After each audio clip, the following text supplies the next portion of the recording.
Hi, welcome to the fifth edition of my vlog on my quest to achieve a double bodyweight squat in my 40s. Trying to be a little bit more brief in this week's session. I suppose what I'm trying to focus on this week is less on the data, although there is some data to share with you all. More just kind of in terms of the mindset and some of the kind of non-data, non-biomechanical parts of the training process, really. So the first kind of 2 or 3 weeks were just a reintroduction phase.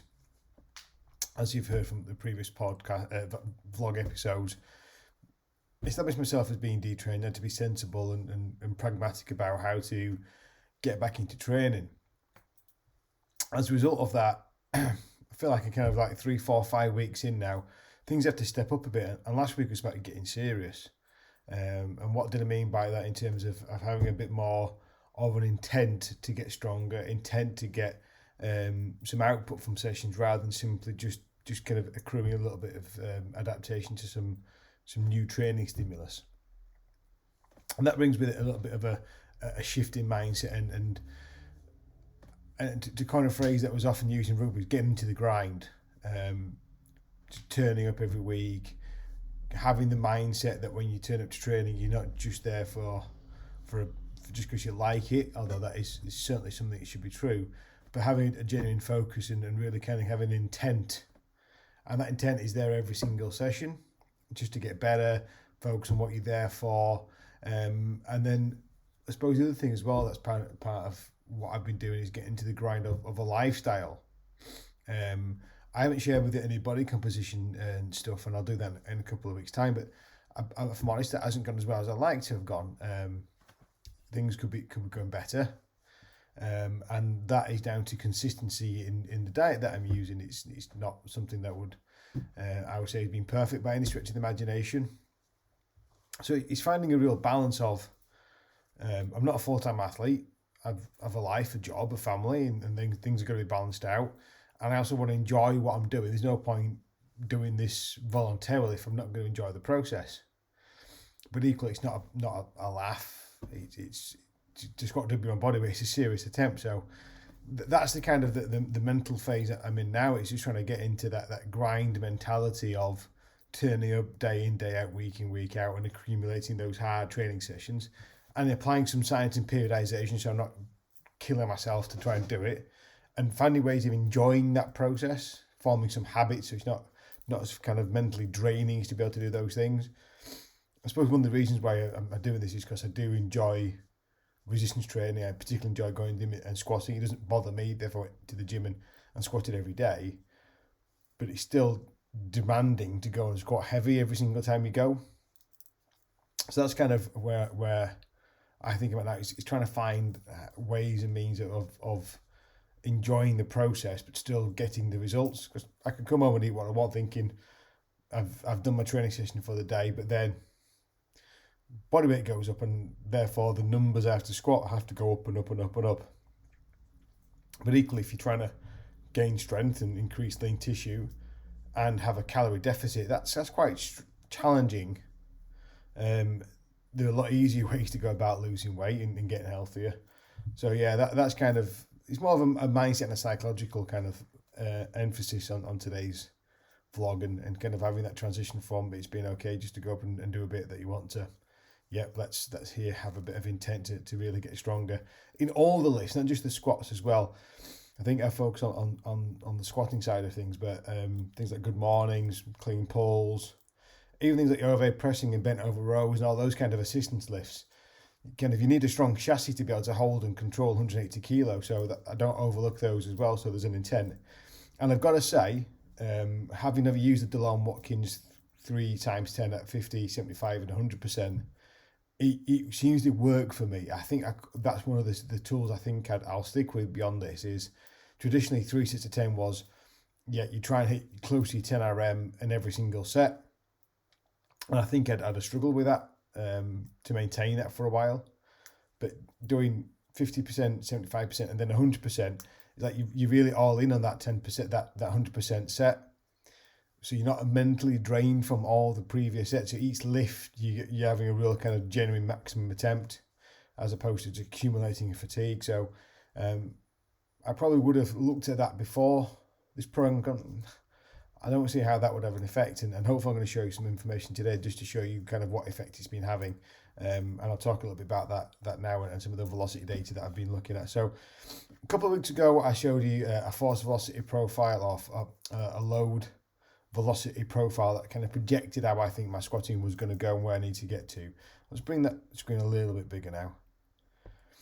So it's a little bit kind of chaotic, and I'll try and explain a little bit how this works. So the red dotted line, I am colourblind, so I apologise if it's something other than red, but to me it's red.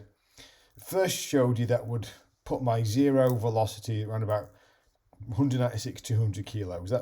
That was that kind of red dotted shallow line there. That was the first attempt I would do that. Today I did the process again. So the blue dots on the graph represent today's lifts. So instead of doing 60, 70, 80, 90, 100 kilos like I did last time, I did 60, 80, 100, 120 and 130.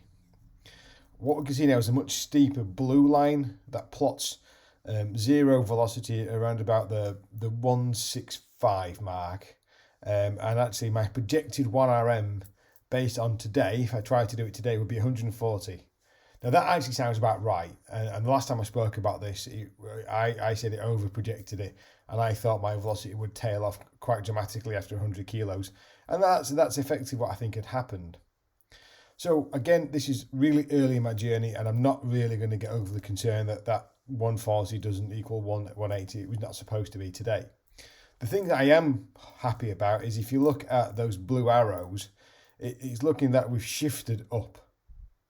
So if you look at the 80 kilo line, which is on the bottom, it was previously squatting that one repetition was around about the 0.68 meters per second.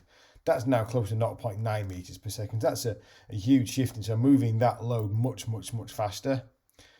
Move across the 100 kilos, I've gone from probably around about 0.56 to 0.63. So again, there's an upward shift there. So for the same sub-maximal loads, I'm moving them faster.